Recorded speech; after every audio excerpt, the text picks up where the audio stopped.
الله الرحمن الرحيم. بسم الله الرحمن الرحيم. السلام عليكم ورحمة الله وبركاته. الحمد لله رب العالمين والعاقبة للمتقين ولا عدوان إلا على الظالمين والصلاة والسلام على أشرف الأنبياء والمرسلين نبينا محمد وعلى آله وصحبه أجمعين. يا أيها الذين آمنوا اتقوا الله حق تقاته ولا تموتن إلا وأنتم مسلمون. سبحانك لا علم لنا إلا ما علمتنا إنك أنت العليم الحكيم. أما بعد، إخواني وأخواتي في الدين رحمني ورحمكم الله.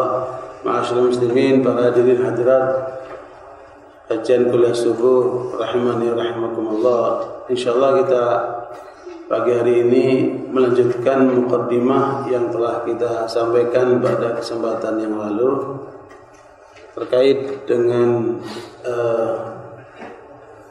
penjelasan ayat-ayat dari surat Al-An'am. Yang perlu saya ingatkan bahwa surat Al-An'am tekanannya adalah pada penguatan tauhid. Makanya Allah SWT memulai a'udzubillahi minasyaitonir rajim. Alhamdulillahilladzi khalaqas samawati wal arda wa ja'ala adh-dhulumati wan nur. Tsumma alladziina kafaru bi rabbihim ya'dilun. Segala puji bagi Allah yang telah menciptakan langit-langit dan bumi dan menjadikan kegelapan-kegelapan dan cahaya. Kemudian orang-orang kafir itu ternyata berpaling dari apa yang ditetapkan oleh Allah Subhanahu wa taala. Ikhwani wa bikum, ungkapan alhamdulillah, segala puji bagi Allah, karena memang Allah yang paling berhak untuk dipuji. Makanya manusia secara psikologis itu suka dipuji. Paling tidak dalam dunia pendidikan itu ada rewards and punishment. Kalau anak itu berprestasi maka harus diberikan balasan. Minimal apa? Pujian. Kamu hebat, kamu begini.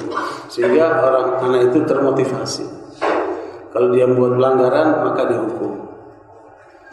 Nah, barakallahu Allah SWT yang memiliki sifat-sifat yang paling sempurna. Dialah yang maha agung, dialah yang maha sempurna, dialah yang maha indah.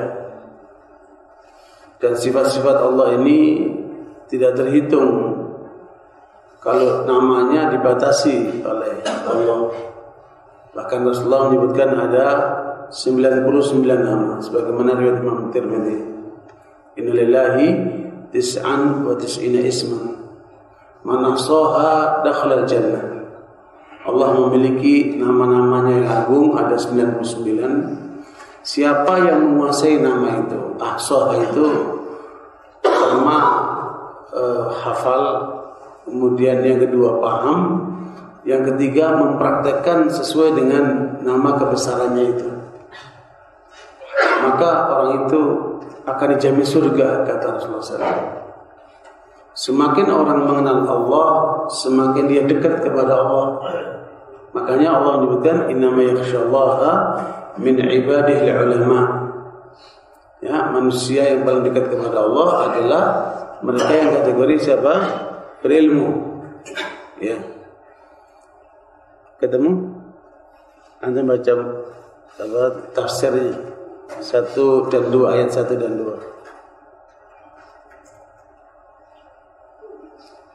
Diulang lagi penjelasan tafsir Ibnu Katsir dari awal surat Al-An'am.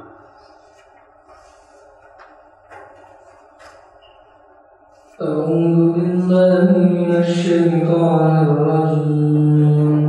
Bismillahirrahmanirrahim. Alhamdulillahilladzi khalaqas samawati wal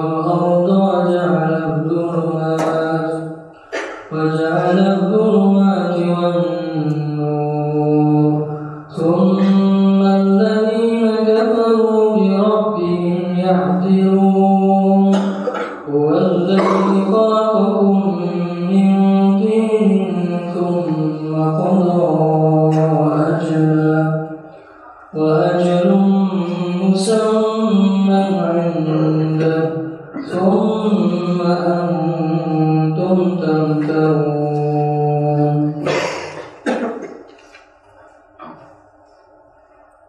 Allah SWT berfirman, memuji dirinya sendiri yang maha mulia dan memujinya atas penciptaan langit dan bumi sebagai tempat bagi hamba-hambanya. Allah telah menjadikan gelap pada malam hari dan terang pada siang hari. Hal ini bermanfaat bagi hamba-hambanya. Di sini Allah menggunakan jamak dalam kata zulumat dan memufradkan menggunakan bentuk tunggal pada kata nur. Karena nur itu lebih mulia. Yang demikian itu seperti firman-Nya, "Anil yamin wa 'an wasyamali." Beberapa kali dan kiri. An-Nahl 48. Lebih lanjut Allah berfirman, "Summa alladziina kafaru bi rabbihim ya'dilun."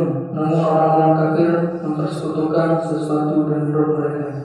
Artinya dengan kenyataan ini semua masih ada sebagian dari hamba-hambanya kafir terhadapnya dan menjadikan sekutu, tandingan, istri dan anak baginya. Maha tinggi Allah Azza wa Jalla dari semuanya itu lagi maha agung. Firman-Nya, "Huwallazi khalaqakum min tin." Allah lah yang menciptakan kamu dari tanah, yakni bapak mereka Adam yang diciptakan dari tanah, yang mana dia adalah asal mereka. Dan darinya mereka keluar lalu bertebaran ke seluruh penjuru bumi di belahan timur dan barat. Allah Azza wa Jalla berfirman, "Tsumma qada ajala wa ajalun musamma 'indah." Sesudah itu ditentukan ajal kematianmu dan ada lagi suatu ajal yang ditentukan untuk berbangkit yang ada di sisinya, yang dia sendirilah yang mengetahuinya. Saya pun juga menceritakan dari Ibnu Abbas firman-Nya, "Tsumma qada ajala." Sesudah itu ditentukan ajal, yaitu kematian. Adapun firman Allah selanjutnya, "Wa ajalun musamma 'indah." Dan ada lagi suatu ajal yang ditentukan untuk berbangkit yang ada di sisinya, yaitu akhirat. Demikian pula apa yang diriwayatkan dari Mujahid bin Sa'id bin Jubair Al-Hasan, Qatadah Al-Dahab, Zaid bin Aslam, Fatihah As-Suddi, Muqatil bin Hayyan dan selain mereka. Maka yang dimaksud adalah penetapan takdir ajal yang bersifat khusus, yaitu umur setiap orang, dan ajal yang satunya lagi yaitu takdir ajal yang bersifat umum, yaitu umur dunia secara keseluruhan lalu berakhir dan lenyapnya dunia dan pindah dari dunia menuju ke alam akhirat. Firman-Nya ayat di sisinya bermakna bahwa itu tidak diketahui kecuali olehnya saja. Tadi sama seperti firman Allah yang lain, "Innama 'ilmuha 'inda rabbi la yujalliha liwaqtiha illa hu." Sesungguhnya pengetahuan tentang kiamat itu adalah pada sisi Rabb-Ku.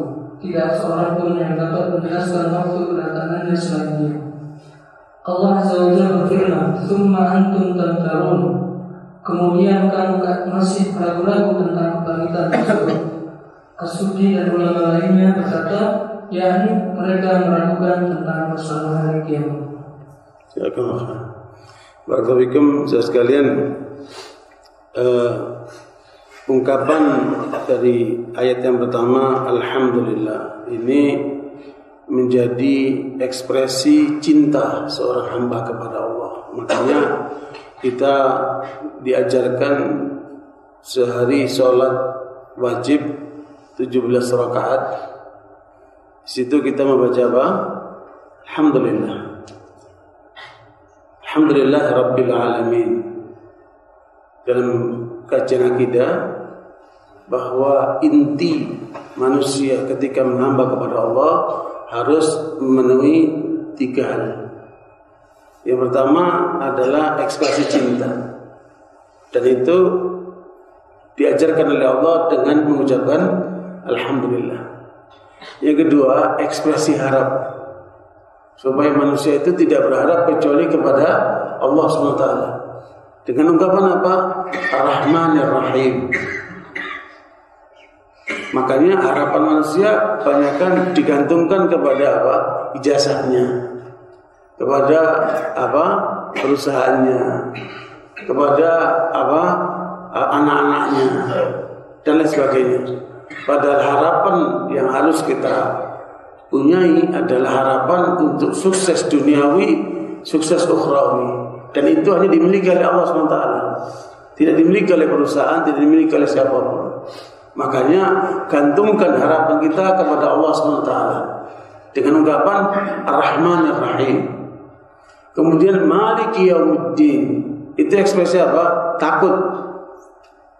Ekspresi takut karena kita akan dihisab oleh Allah SWT. Sekecil apapun yang kita lakukan akan dihisab oleh Allah SWT. فَمَنْ يَعْمَلْ مِثْقَالَ ذَرَّةٍ خَيْرًا يَرَهُ وَمَنْ يَعْمَلْ مِثْقَالَ ذَرَّةٍ شَرًّا يَرَهُ. Sehingga karena itu Allah ingatkan limithli hadza falyamalil amilun. Ya, karena kita semua akan dihisab, orientasi kita harus kemudian bagaimana terus meningkatkan iman dan amal saleh ini. Karena itulah yang akan berarti bagi kita di hadapan Allah SWT. Makanya setiap orang mukmin harus punya rasa takut kepada perhitungan hari akhirat.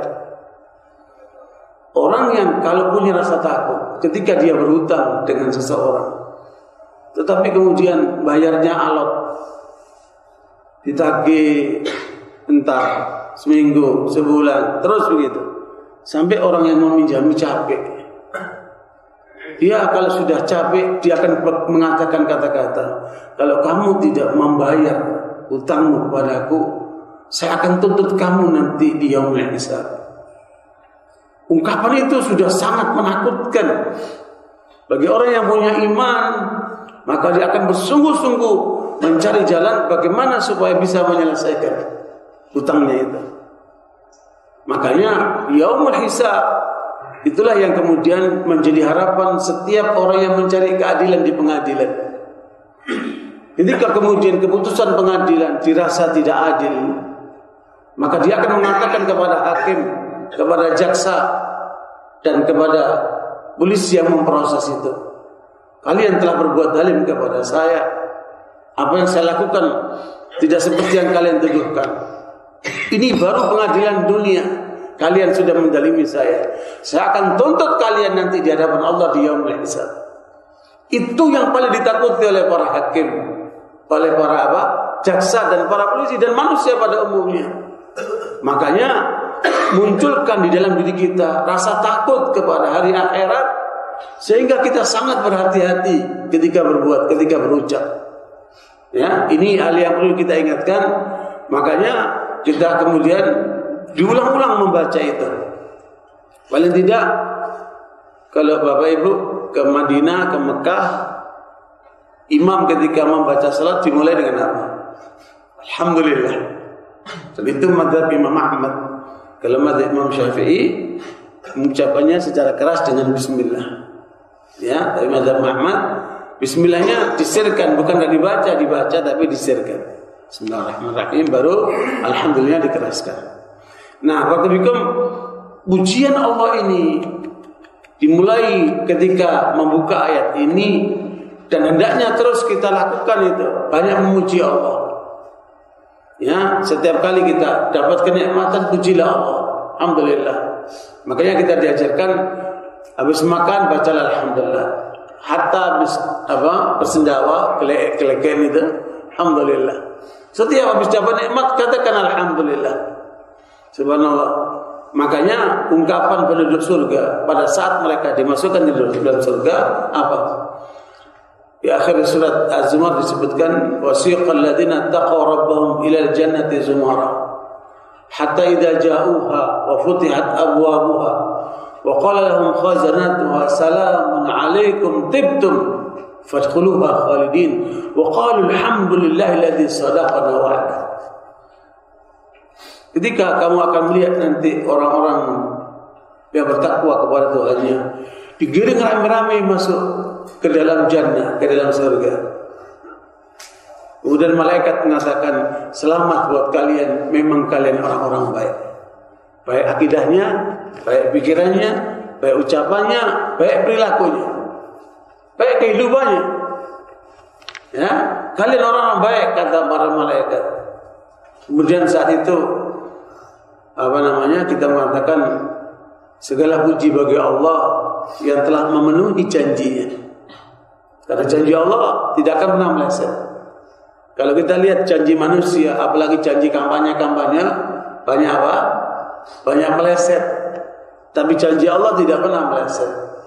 Ya, diakui sampai oleh penduduk jannah, dia kemudian memuji Allah SWT. Ya, sampai pada saat mereka sudah diputuskan semua, ya masuk surga, masuk neraka. Urusan perhitungan sudah selesai semuanya. Malaikat pun mengatakan wa qalu alhamdulillah, kemudian mengatakan para malaikat mengatakan wa qala alhamdulillahirabbil alamin.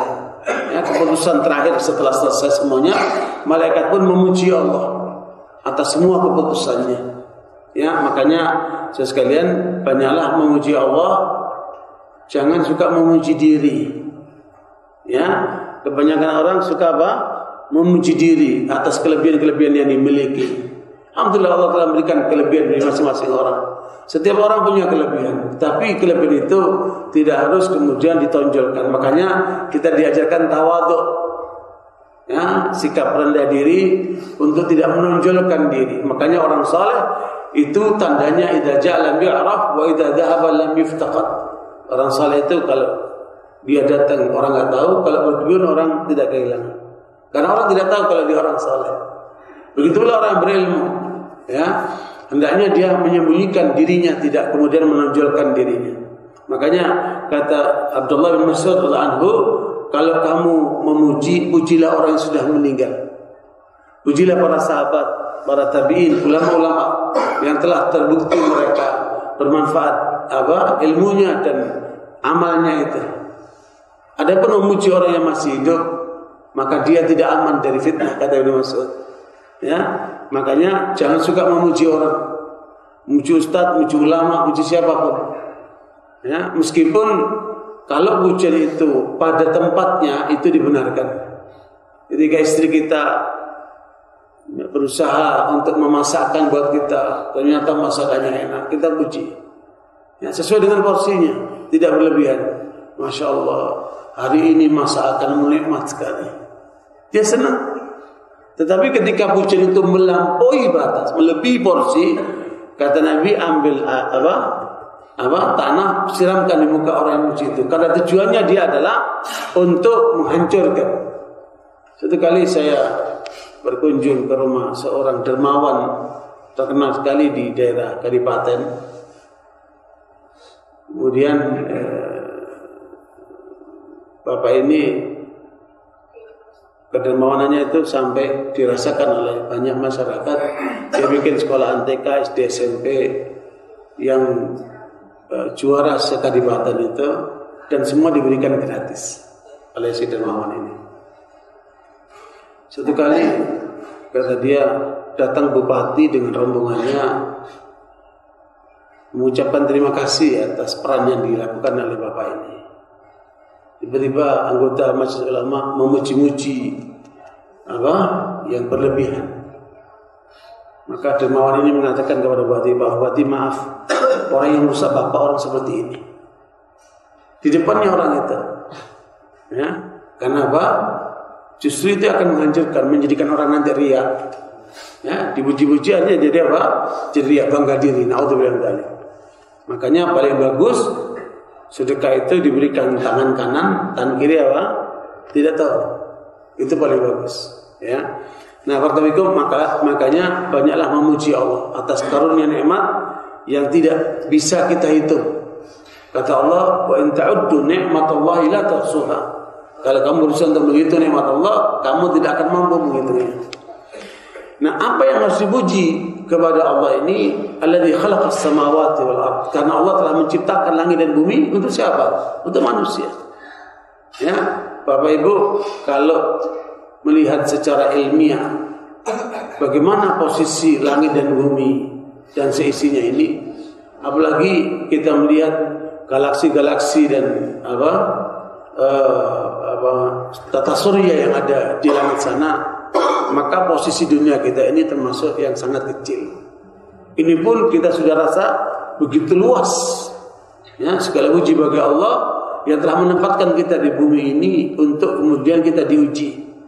Ya, tetapi langit, bumi dan seisinya untuk siapa? Untuk manusia. Tapi manusia untuk siapa? Untuk Allah. Kata Allah, inna aradna al-amanata 'ala samawati wal ardi wal jibal. Kami telah tawarkan amanat risalah ini kepada langit, bumi dan gunung. Makhluk besar semuanya itu. Fa abaina yahmilnaha wa ashfaqna minha. Mereka takut, enggak berani menerima amanat ini. Tidak, ya Allah, cukup kami sampai di dunia saja. Artinya ketika nanti terjadi kiamat, langit, bumi, gunung hancur, selesai tanggung jawabnya. Tapi kita manusia, wa hamalahal insan. Kata Allah, tanggung jawab ini justru diemban oleh manusia. Innahu kana zaluman jahula. Kalau manusia tidak menunaikan amanat risalah ini, ada dua kemungkinan. Imma dia zalum, tahu yang benar tapi enggak mau jalankan. Dia tahu Al-Quran, dia tahu perintah Allah, tapi diabaikan. Itu adalah kategori orang zalim. Udah ngaji, tahu pentingnya salat berjamaah, enggak salat berjamaah. Udah tahu bagaimana pentingnya baca Quran, dia enggak baca Quran. Dan seterusnya. Makanya orang yang tahu tanggung jawabnya lebih berat daripada orang yang tidak tahu. Ya, orang yang tahu tidak menjalankan ilmunya, maka dia zalim. Kategori orang yang sangat zalim. Dan jahul, kategori orang yang sangat bodoh ketika kemudian dia mau beramal tanpa ilmu. Akibatnya banyak salah. Satu kali di Australia kami melihat ada seorang bule sholat sampai 10 rakaat. Salat Isya. Salat Isya itu kan kita menjadi imam itu, menunggu kita mau tutup masjid, muncul orang ini salat, kita tungguin. Salat apa ini 10 rakaat? Setelah selesai saya tanya, kamu salat apa? Salat itu yang penting kualitasnya, bukan jumlahnya. Kamu jumlahnya udah melebihi ini. Apalagi kualitasnya, wallahu a'lam. Akhirnya saya ajak ke rumah saya. Kemudian secara halus saya ajarkan bahwa sholat itu nggak boleh kita ngarang sendiri. Ya mungkin dia baru masuk Islam, sehingga tidak tahu, tidak ada yang mengajarkan bagaimana cara sholat yang benar. Yang saya ajarkan, sholat itu tidak boleh ngarang. Sallu kama ra'aitumuni usolli. Sholatlah kamu sebagaimana kamu melihat Rasulullah SAW sholat.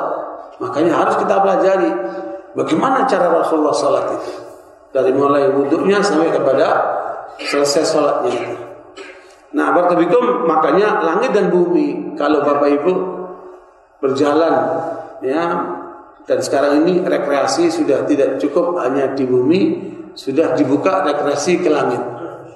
Jadi Bapak Ibu kalau masih di dalam lingkungan dunia, ya, masih di bumi, itu masih belum jos. Ya, kalau Bapak Ibu sudah rekreasi ke antariksa, ke langit sana, itu baru. Saya baca laporannya sekarang sudah dibuka rekreasi ke antariksa. Ya, itu biayanya sekitar 1 M lah. Kalau hitungan Indonesia kira-kira 1 M lah. Ya, barangkali rombongan Assof ingin jalan-jalan ke sana kan, sekaligus mempraktekkan isi tafsir ini kan luar biasa. Saya boleh diajak juga itu. Kamis besok insya Allah saya bersama rombongan akan jalan ke Eropa. Ya, termasuk ingin mempraktekkan ayat qul siru fil ardi fanduru kaifa kana aqibatul mukadzibin. Ya, di ayat-ayat berikutnya akan dijelaskan. Berjalanlah kamu di muka bumi dan perhatikan orang-orang bangsa-bangsa yang mendustakan kepada Allah SWT. Ya, bangsa-bangsa yang sudah diberikan oleh Allah nikmat tapi tidak taat kepada Allah, itu bangsa yang mendustakan Allah. Dan akibatnya apa yang mereka akan dapatkan? Ikut lihat, perhatikan itu. Kita bersama rombongan sudah pernah melakukan napak tilas kepada perjalanan para nabi di Timur Tengah.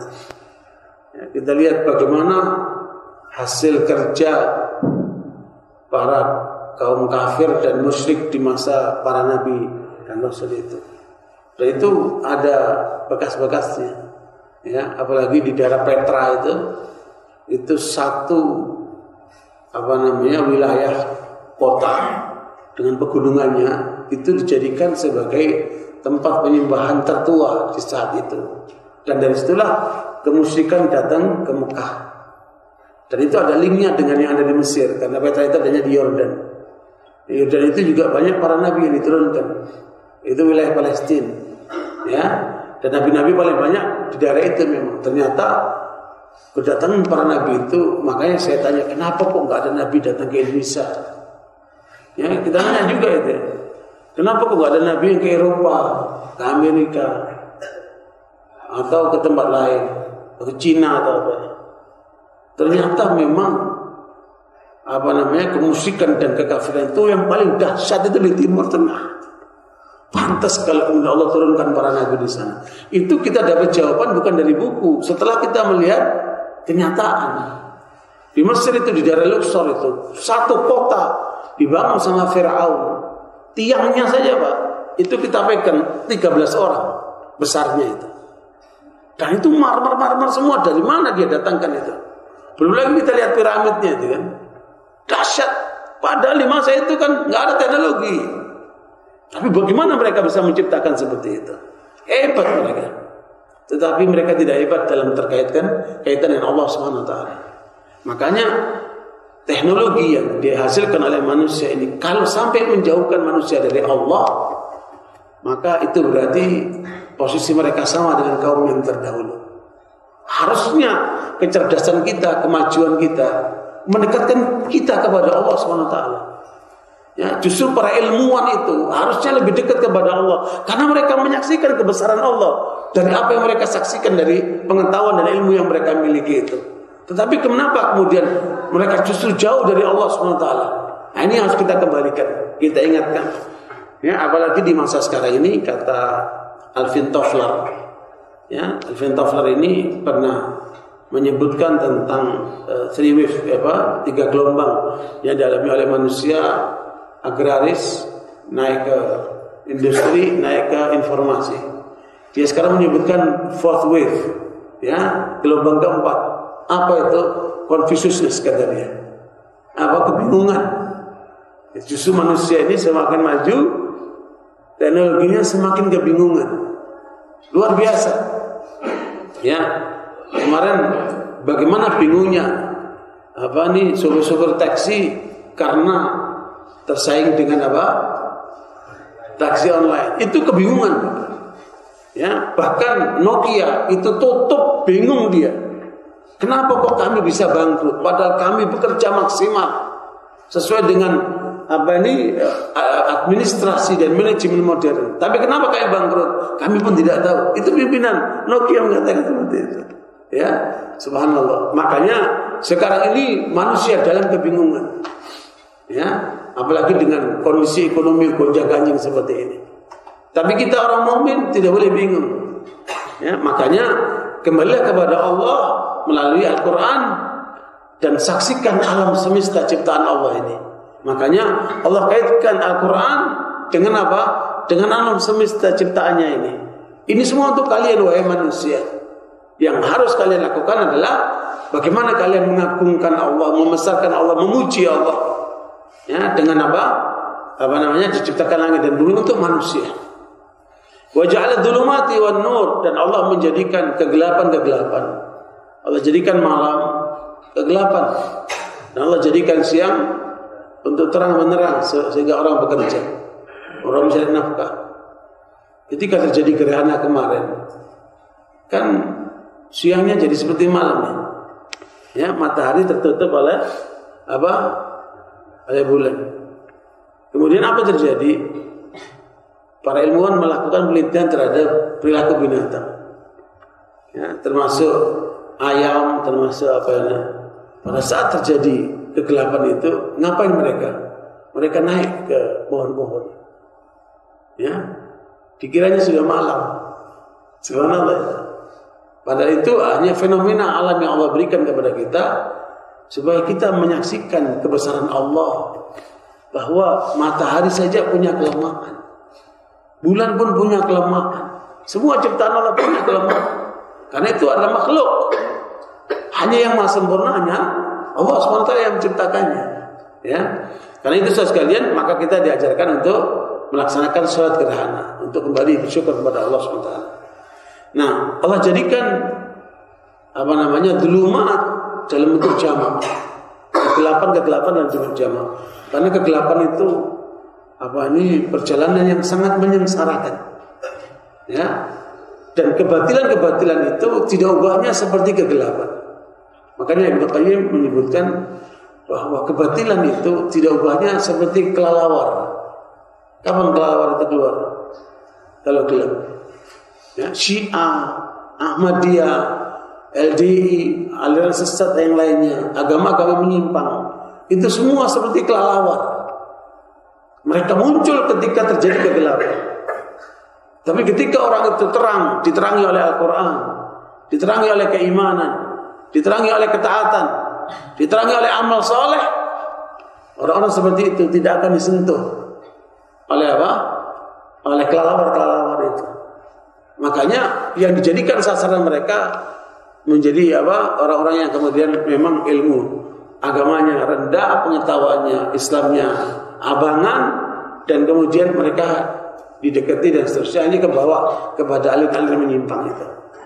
Karena itu Allah ingatkan kepada kita, ya, wa an hadza sirati mustaqiman fattabi'uhu.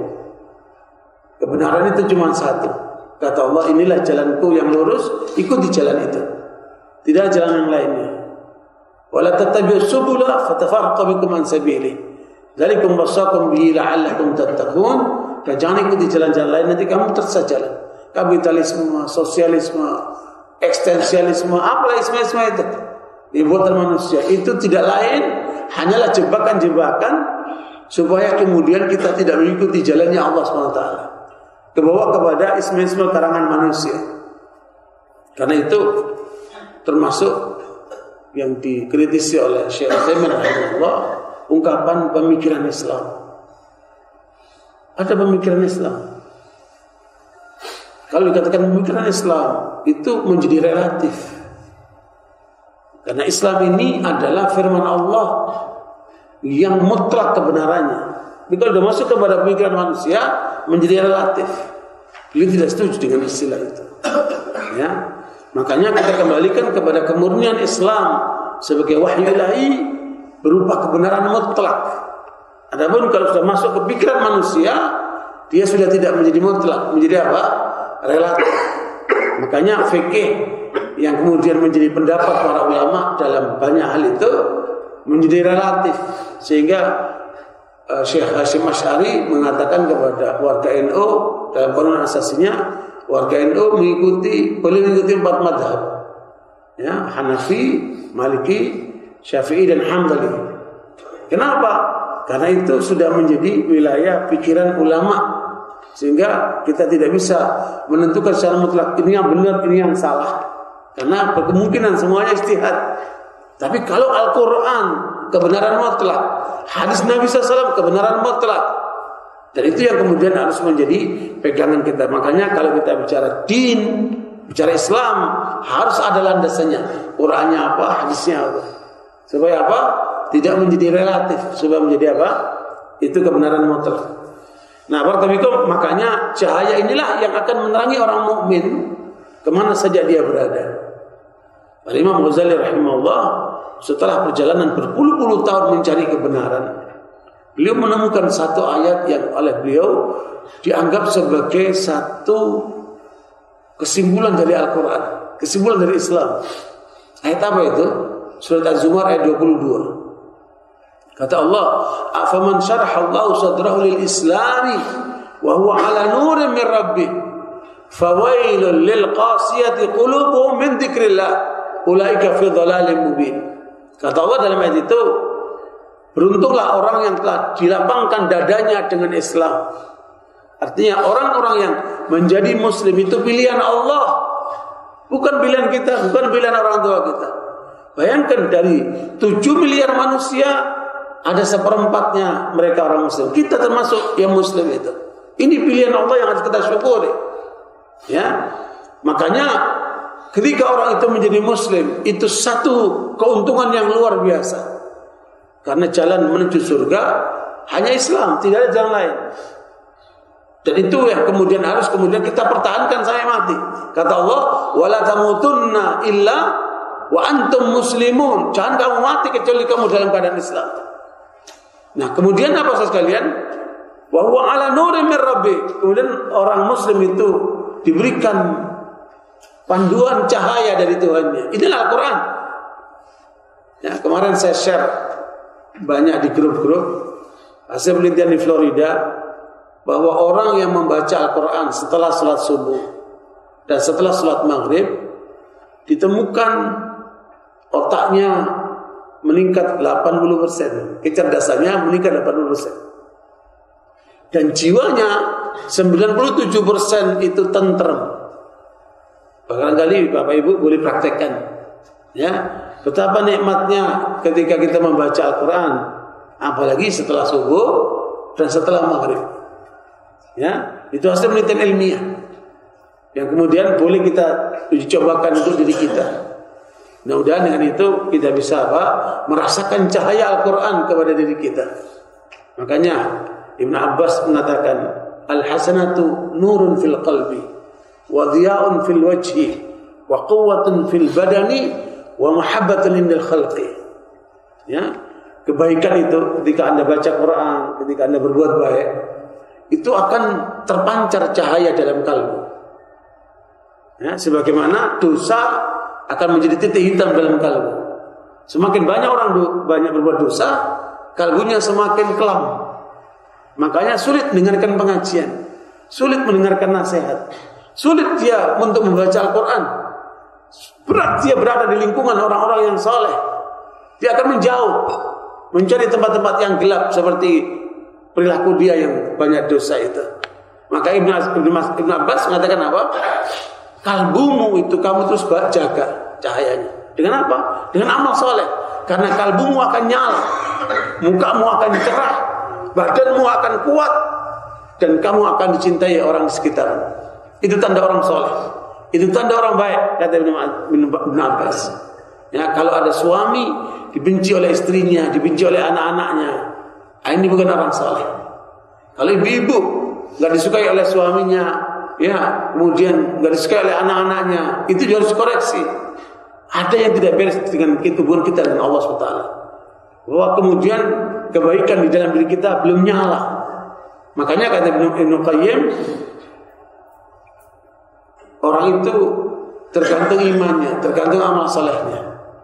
Ya, wattnya itu, cahaya di dalam diri orang itu bisa 5 watt, 10 watt, 20 watt, 60 watt atau lebih, tergantung keimanan dan amal soleh daripada orang itu. Makanya Bapak Ibu lihat, ya, pengaruh orang satu sama lain beda-beda.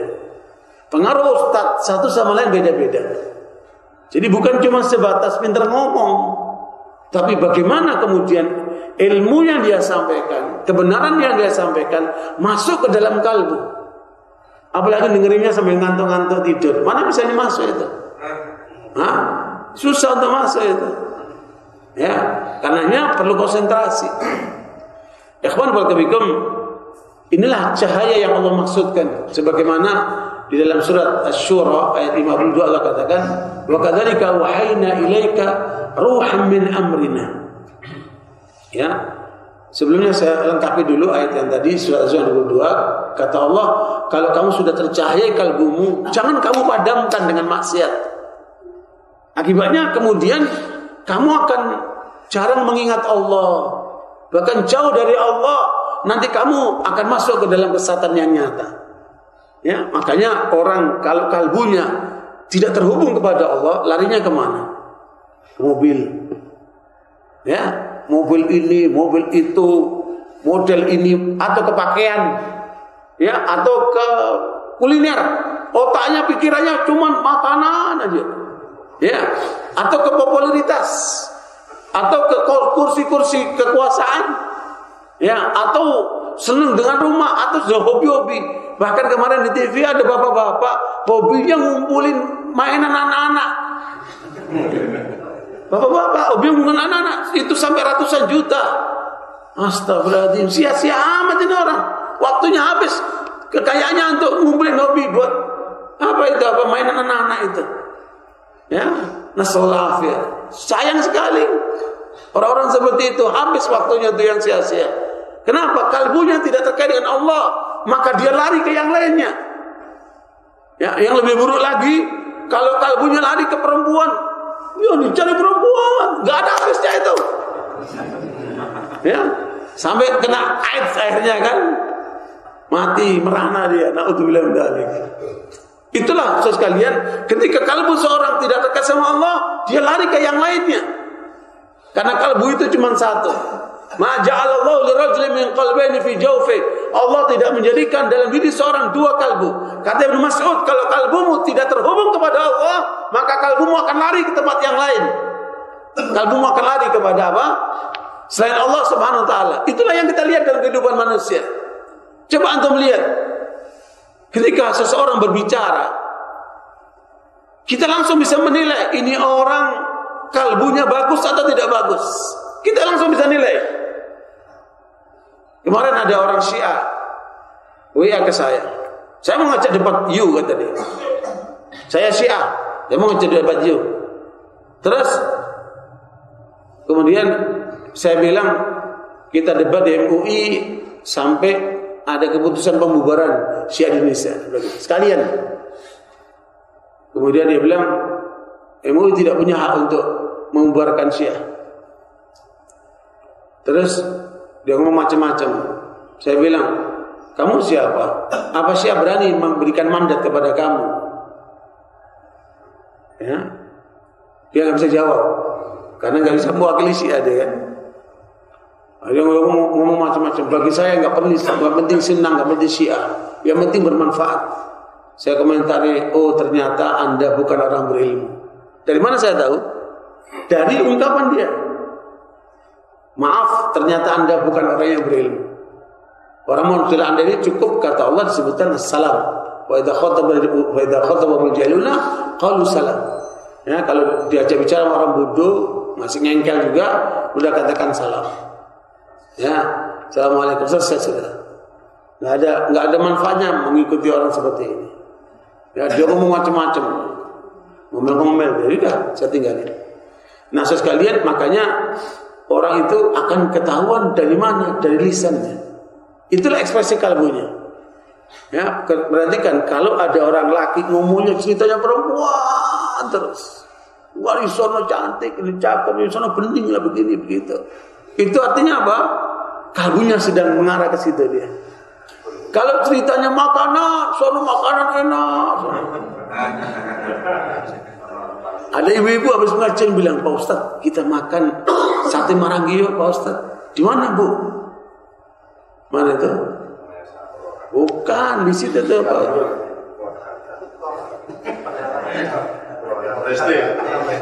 Tapi tol itu tol yang enggak Bu.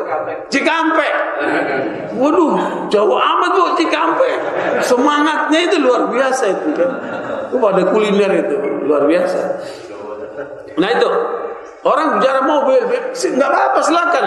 Tapi itu bukan sebagai yang utama gitu loh. Ya, itu bukan yang utama. Ini pagi siang malam ngomongnya itu aja. Ya, pedagang rumah ngomongnya apa itu? Pagi siang malam ngomongnya rumah, luar biasa itu. Ada saatnya kita kemudian terhubung dengan Allah SWT. Ya, di masjid nggak usah ngomong bisnis lah. Kalau di luar masjid boleh lah. Ya, di masjid ngomongnya ayat Allah, ngomongnya kebenaran, kebaikan, luar biasa itu. Tapi karenanya sekalian, ya kalaupun kita bicara dunia, jangan lupa kaitkan dengan Allah. Ya, ketika bicara tentang istri kita, kaitkan dengan Allah. Kayak ketika bicara tentang anak kita, jangan suka muji anak kita hebat begini begitu, IQ-nya sekian ini sekian, terus apa lagi? Ya, kamu bicara itu tujuannya apa? Bangga diri kan? Naudzubillah min dzalik gitu.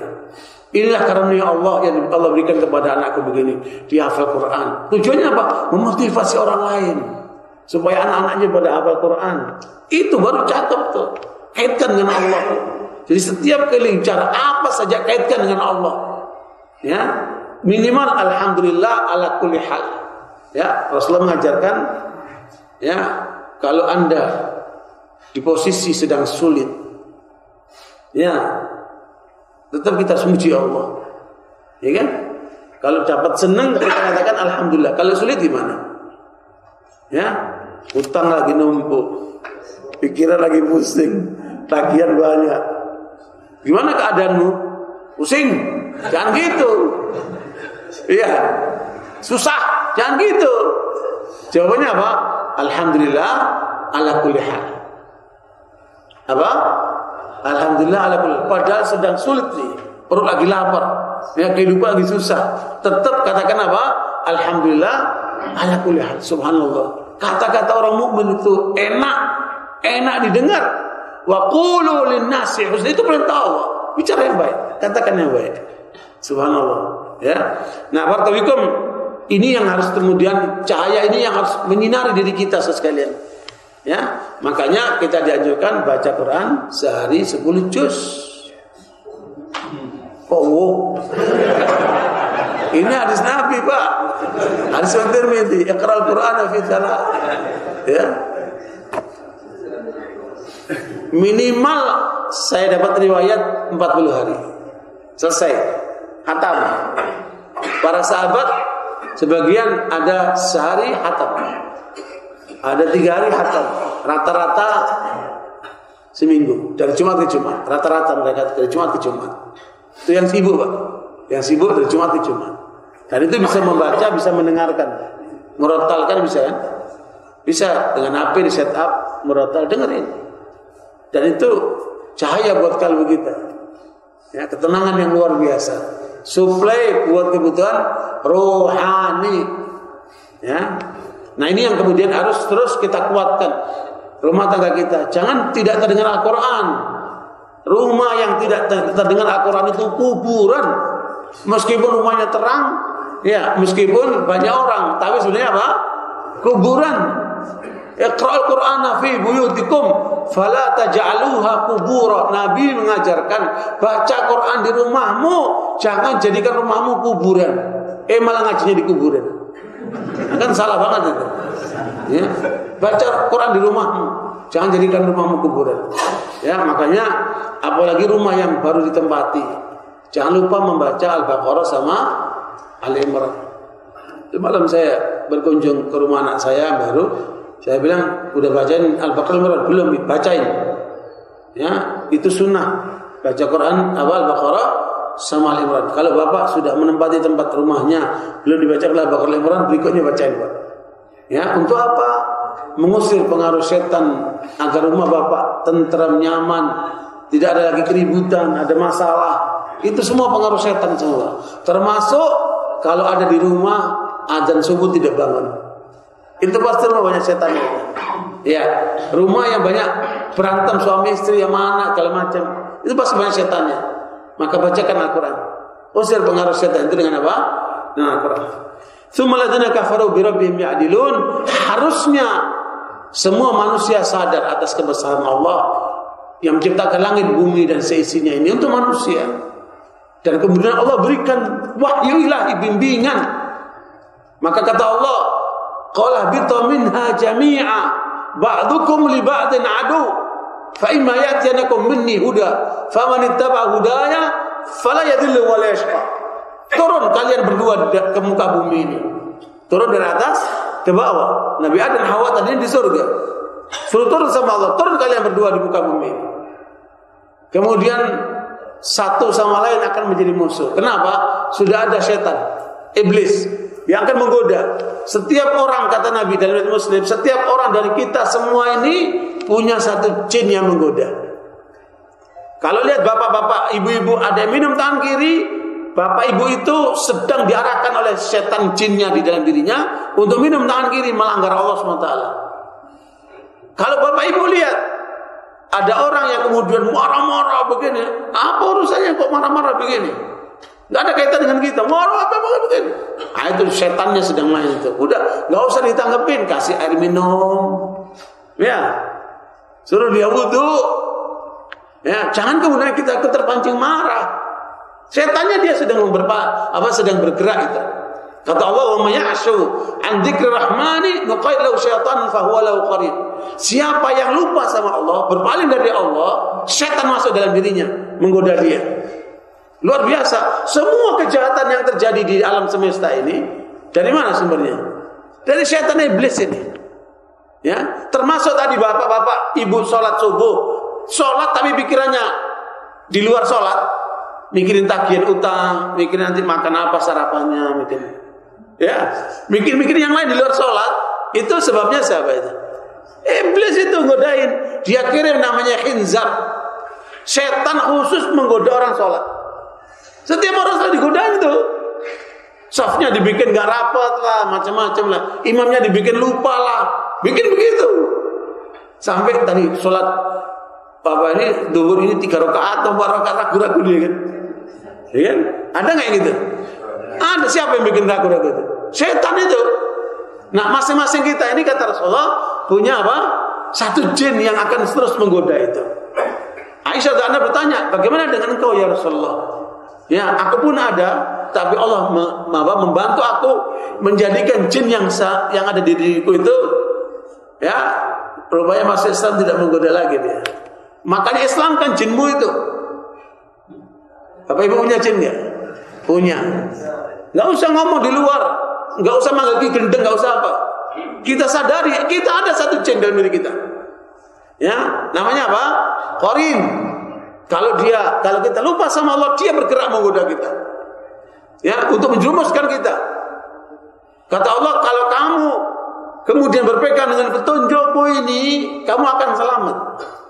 Ya, tidak tersesat di dunia, enggak celaka di akhirat. Kenapa? Karena iblis mengatakan, kata Allah, wa inna mad'u hizbahu liyakunu min ashabis sa'ir. Dia enggak mau masuk neraka sendirian.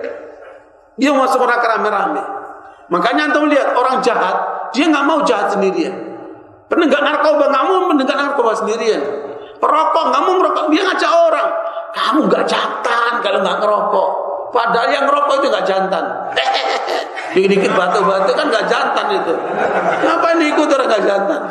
Iya. Nah, barakallahu itu yang kemudian harus kita sadari. Ada satu jin yang selalu bersama kita, dia menggoda kita. Kita tutup pintunya dengan apa? Kita berlindung kepada Allah. Enggak ada jalan lain. Ya, imai zaghannaka minasyaitonir nazghun fasta'id billah. Nah, setan ini punya kaki tangan, Pak. Namanya manusia. Ya, Allah mengajarkan kepada kita dalam surat Al-An'am 112. Wa kadzalika ja'alna likulli nabiyyin aduwan syayatinal insi wal jinni yuhi ba'dhum ila ba'din zukhrufal qawli ghurura. Jadi Allah jadikan setiap nabi musuhnya setan dari jenis manusia dan jin. Kalau jin udah jelas lah.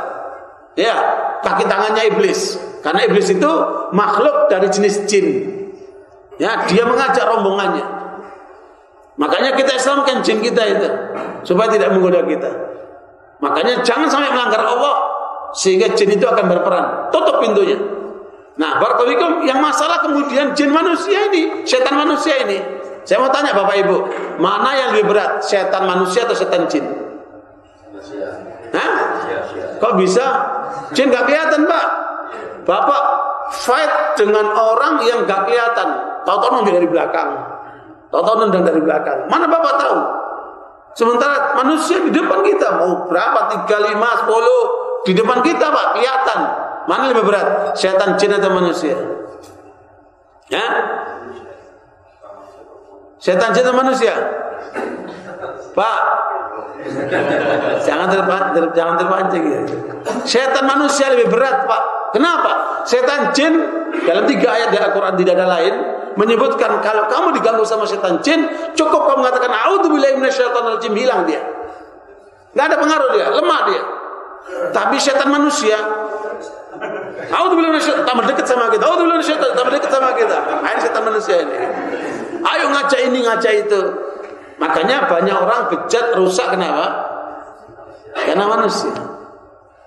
Yang paling bejat apa sekarang, Pak? Media. Paling banyak menyesatkan manusia. Ya, ini setan media ini dahsyat, luar biasa menyesatkan manusia. Nah, masyarakat kita ini 95% landasannya nonton. Yang ngaji kayak bapak begini, apalagi nggak nyatet-nyatet begini, itu jumlahnya dikit, Pak. Iya. Yang nyatet aja bisa lupa, apalagi nggak nyatet, Pak ya. Apalagi umur segini nih, ada masalah dikit terus apa pengajian? Tahu tuh Ustaz ngomong apa. Lupa dia. Nah, kemampuan orang paling kuat bisa mengingat itu 28 hari. Kalau nggak dicatat ya lewat. Gitu. Ya ala kulli hal. Nah, kaki tangan iblis ini siapa? Orang-orang kafir, orang-orang musyrik, orang-orang munafik, orang-orang fasik, pengikut aliran-aliran sesat. Jenis manusia-manusia yang akan menyesatkan manusia. Makanya katakan pemimpin siapa? Kerusakan ini manusia, orang-orang kafir ini. Tsumma alladziina kafaru bi rabbihim ya'dilun. Kemudian orang kafir itu berpaling dari keyakinan seperti ini. Harusnya dia kembali kepada Allah, justru diingkar kepada Allah. Bapak sekalian, untuk apa mereka ini menuju kepada kegelapan tadi itu? Kegelapan itu ada 3 maksudnya. Zalim itu ada berapa? Ada 3. Zalim kepada Allah, zalim kepada orang lain, dan zalim kepada diri sendiri. Ini yang harus kita tutup. Az-zulmu dzulumatun yaumil qiyamah, kata Nabi. Kezaliman ini akan menjadi kegelapan pada hari kiamat nanti. Makanya jangan zalim kepada Allah. Tunaikan hak Allah. Jangan zalim kepada manusia. Tunaikan hak manusia. Dan jangan zalim kepada diri sendiri. Maka tunaikan diri sendiri ini. Ya. Apa zalim manusia kepada dirinya? Puncaknya adalah berzina. Pacaran, selingkuh, zina. Itu kezaliman kepada diri sendiri yang luar biasa. Zalim pada orang lain, puncaknya apa? Pembunuhan. Dan zalim kepada Allah, puncaknya adalah kemusyrikan. 3 disebutkan oleh Allah dalam akhir surat Al-Furqan. Walladzina la yad'una ma'allahi ilahan akhar. Ini zalim kepada Allah yang paling puncak, kemusyrikan. Wala yaqtuluna nafsal lati harama Allah illa bil haqqi. Membunuh orang yang bukan haknya. Ya, kecuali dengan cara yang benar. Kemudian ketiga, wala yaznun, berzina. Inilah 3 kezaliman. Kalau seseorang terjerumus ke dalamnya, dia akan hancur. Nanti di akhirat akan terjadi masalah dia. Ini yang harus terus kita tutup. Jangan sampai terjerumus ke dalam kemusyrikan, jangan sampai terjerumus ke dalam pembunuhan, dan jangan sampai terjerumus dalam perzinahan. Karena ini 3 kegelapan. Ya. Nah, orang-orang kafir ini mendorong ke arah itu, Pak. Luar biasa. Mereka jual senjata untuk apa? Ya, untuk membunuh. Subhanallah. Dan kadang-kadang dibikin, Pak, perang itu oleh mereka memang dirancang supaya senjatanya laku. Kalau nggak gitu nggak laku. Terus yang dibunuh siapa? Manusia. Sementara mereka miara anjing. Anjing ini pun mereka bikin salon. Salon anjing. Luar biasa itu kan. Subhanallah itu. Kita kalau punya lihat salon itu yang masuk kan orang-orang elit ya. Ibu-ibu yang kampung-kampung mana masuk salon dia. Tapi di sono salon anjing. Ada kucing. Ya, luar biasa itu. Binatang mereka hormati, tapi manusia dibunuhin sama mereka. Untuk apa? Bisa menjual senjata. Terus perdukunan. Di Jerman saja itu ada 80.000 dukun. Apalagi di Indonesia, Pak. Pusatnya dukun. Ya, gerakan dukun terbesar di dunia itu di mana, Pak? Di Indonesia. Sampai dukun itu berpraktek di hotel-hotel, coba itu. Luar biasa. Tak kirimin jin kan, tak kirim begini. Ya, naudzubillah dzalik. Udahlah, jangan bicara Ki Gendeng kisah apa itu yang dukungan berdukungan itu. Jauhkan kita dari yang seperti itu. Atau perzinahan dahsyat. Departemen Kesehatan merilis penzina di Indonesia itu mencapai 7 juta, Pak. Makanya mereka mau bagikan kondom gratis itu untuk para penzina itu. Dahsyat, luar biasa. Saya dakwah ke Irian, naik kapal ngobrol-ngobrol sama ABK-nya. Itu kapal-kapal yang ke Irian itu separuhnya PSK, Pak. Dikirim dari sini, dari Jawa, dibawa ke sana, ke Timika kemana itu. Dahsyat. Perzinahan luar biasa. Makanya Air terbesar di Indonesia di mana? Di Irian. Khususnya di Timika itu. Ya, naudzubillah min dzalik.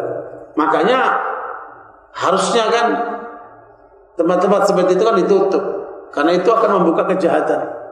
Tapi backup deckingan, ya mereka ini luar biasa. Di Jakarta belum berhasil ya. Doli di Surabaya sudah ditutup sama Bu Risma. Jakarta, Jodoh ya belum bisa, karena itu ATM-nya buat sebagian orang oknum-oknum itu. Ya katanya seperti itu. Ya makanya sekalian perzinahan di mana-mana, perdukunan di mana-mana, perang di mana-mana. Ini kerja setan semua ini. Ini kerja iblis semua ini. Siapa yang mempelopori orang-orang kafir ini? Kaki tangannya ini. Siapa yang paling top? Zionis, Yahudi itu. Pemilik pabrik-pabrik senjata mereka. Ya, yang menguasai ekonomi mereka. Ini kufar.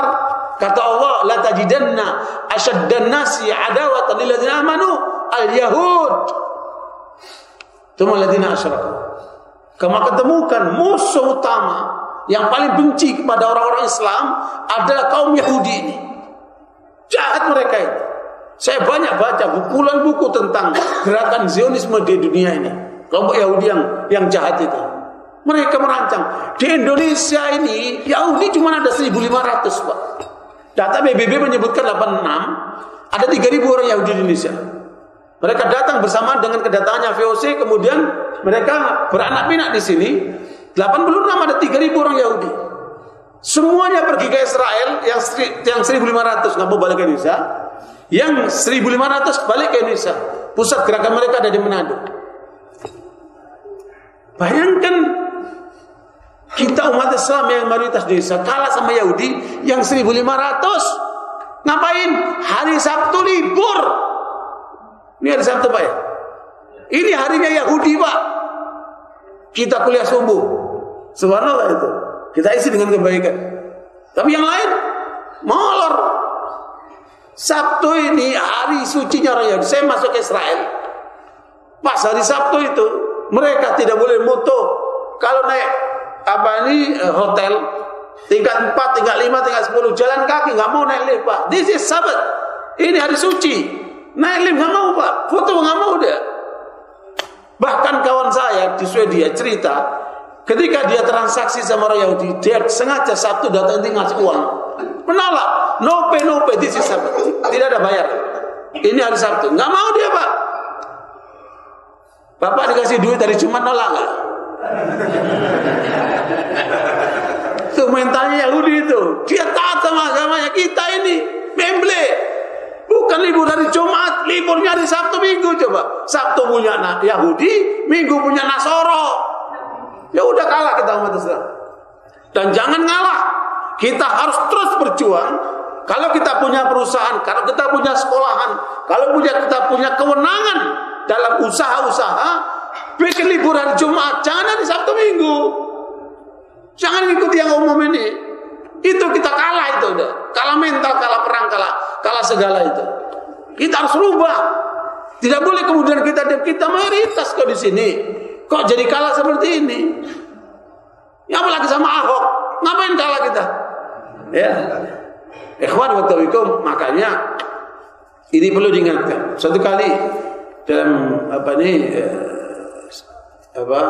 tarikh al-bidayah Karim Katsir itu terangkan Abu Musa al-Asy'ari, seorang gubernur yang dia memberikan laporan anggaran negara, daerahnya itu rapi sekali. Kata dia, datangkan Abu Musa itu kalau sudah di Irak dia, datangkan ahli keuanganmu ke sini, ya ke Madinah. Kata Abu Musa, dia nggak bisa masuk ke mana? Ke Haramain, Makkah Madinah. Kenapa? Dia junub atau bagaimana? Kata Abu Musa, bukan dia orang Nasrani, dipukul itu. Pahanya siapa? Abu Musa oleh Umar Khattab. Saya mengatakan, la tattakhidul yahuda wan nasara awliya. Tidak boleh kamu mengangkat Yahudi dan Nasrani sebagai pemimpin, termasuk pegawai itu. Disuruh pecat langsung hari itu, pecat dia. Saya nggak mau urusan negara ditangani oleh orang kafir itu. Begitu keputusan Umar Khattab radhiyallahu anhu, tegas Pak. Nah ini gubernur dikasih orang non muslim gimana? Pak ini masuk Jakarta enggak ini? Hah?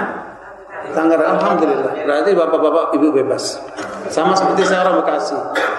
KTP Bekasi, jadi enggak kena penyakit itu. Nah, tsumma alladziina kafaru bi rabbihim ya'dilun, kemudian orang kafir mereka berpaling. Nah, orang kafir ini kenapa jadi kafir? Ada beberapa penjelasan akidah. Ada karena sombong. Ya, ada karena dia enggan masuk Islam.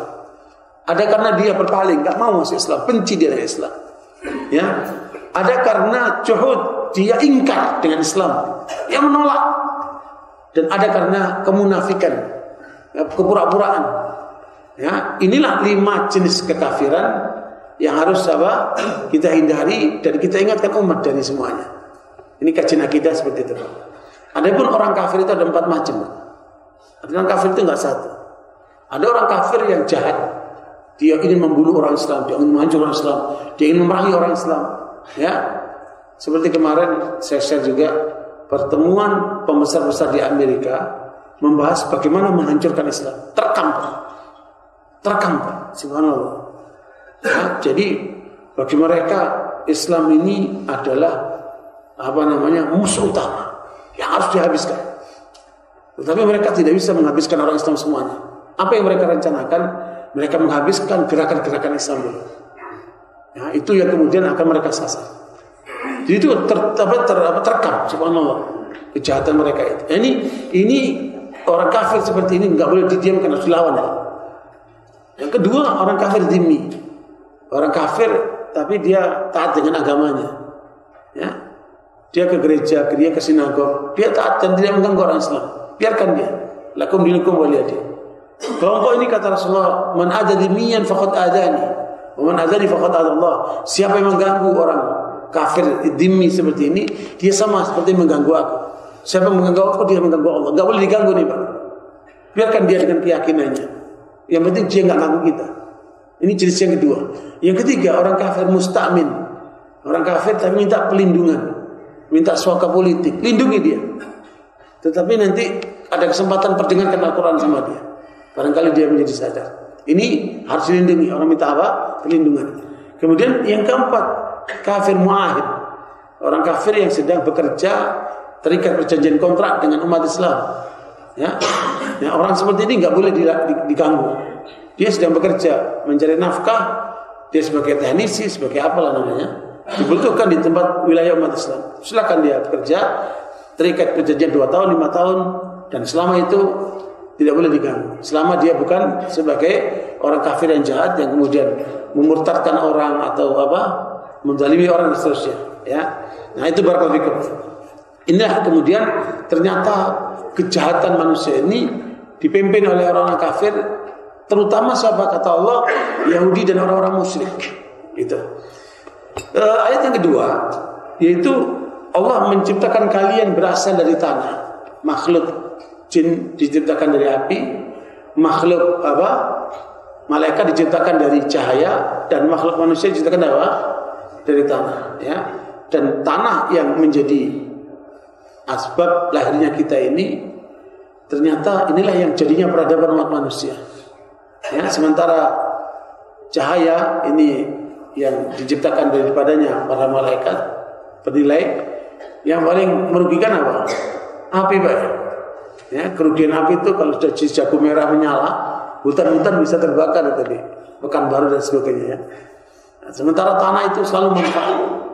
Nah, karena itu di dalam surat ayat 71-72 Allah katakan, "Idz qala rabbuka lil malaikati inni khaliqum basharan min tin, fa idza sawaituhu wa nafakhtu fihi min ruhi faqa'u lahu sajidin." Ya. Ingat ketika Allah berfirman kepada malaikat, aku ciptakan manusia berasal dari tanah. Makanya fisik kita ini Allah kaitkan kita dengan tanah. Makanya kalau meninggal kemana? Kembalikan ke tanah. Ya, bukan ke gunung-gunung, bukan dibuang di laut, tapi kembalikan ke tanah. Karena itu asal-usul kita.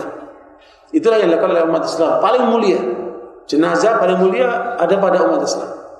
Kemudian ketika aku sempurnakan ciptaan itu, aku tiupkan ke dalam dirinya rohku, kata Allah. Makanya saya kemarin khutbah di AKL temannya Bahtiar Nasir. Saya katakan banyak orang mengagungkan akal. Padahal yang penting dalam manusia bukan akal, roh. Karena roh inilah malaikat dan jin diperintahkan oleh Allah untuk sujud kepada Adam, hormat kepada manusia. Ya, bukan akalnya. Makanya yang harus lebih diperhatikan, kalau akal ini cuma untuk mengelola informasi dan seterusnya. Tapi penentuan manusia ada di mana? Di rohnya ini, di kalbunya ini. Makanya ketika orang bahagia, megang kepala atau megang dada? Atau megang kantong? Ya, orang kalau bahagia megang apa? Kalau megang kepala itu pasti pusing. Ya, tapi kalau megang dada, bukan sakit jantung, Pak. Ya, saya bahagia. Bukan megang kantong, Pak. Di sini kebahagiaan itu. Cuma saya yang manusia banyak mencari kebahagiaan di luar dirinya, di villa-villa, di gunung-gunung, di laut-laut, ya di pesawat, di mana lah mereka. Padahal kebahagiaan itu ada di sini. Makanya Allah ingatkan, kembalilah kamu kepada dirimu yang Allah muliakan, kamu dikasih ruh. Makanya posisi jasmani dan rohani kita ini, para ilmuwan menyebutkan antara 20 dan 80%. Fisik kita ini butuh cuma 20%, Pak. Makan, tidur, nikah, jalan-jalan itu cuma 20%. Rohani kita ini butuh 80%. Makanya banyak orang yang di kota-kota itu merana. Kenapa? Karena jiwanya kosong. Uang melimpah, aset di mana-mana. Tapi ketika jiwa kosong, apa yang terjadi? Luar biasa. Saya melihat orang-orang kafir itu seperti firman Allah, "Afaman yamshi mukibban 'ala wajhihi, amma yahdi sawiyan 'ala siratal mustaqim?" Apakah sama orang yang jalannya terbalik, kepalanya di bawah, kaki di atas, dengan orang yang jalan normal? Ya, orang yang memperhatikan fisiknya, tidak memperhatikan rohaninya, itu seperti orang jalan terbalik, Pak. Kakinya di atas, kepalanya di bawah. Ya kan, nggak normal itu kan. Makanya terjadi kekosongan jiwa, akibatnya mudah bunuh diri, mudah putus asa, mudah stres, mudah depresi. Itu karena jiwanya kosong. Ya. Dan kita hidup ini dibatasi dengan kematian. Kata Allah, wa ajalin musamma. Tsumma qada ajala, hidupmu dibatasi dengan kematian. Makanya persiapkan kematianmu itu. Wa ajalin musamma, indah, nanti dibangkitkan lagi di akhirat untuk bertanggungjawabkan. Cuma antum tantarun, karena itu banyak orang kemudian menjadi ragu. Jangan ragu. Ya, kuatkan posisi kita dalam keimanan kita untuk mempersiapkan akhirat kita itu. Barangkali itu kajian kita pada pagi hari ini. Insyaallah kita akan lanjutkan untuk ayat berikutnya. Sebelum menutup mungkin ada pertanyaan. Karena waktu syuruk sudah masuk. Kayaknya udah masuk semuanya. Ini kelebihannya soft. Jazakumullah khair. Subhanakallah bihamdika asyhadu an la ilaha illa anta astaghfiruka wa atubu ilaik. Alhamdulillah. Assalamualaikum warahmatullahi wabarakatuh. Alhamdulillahi rabbil alamin.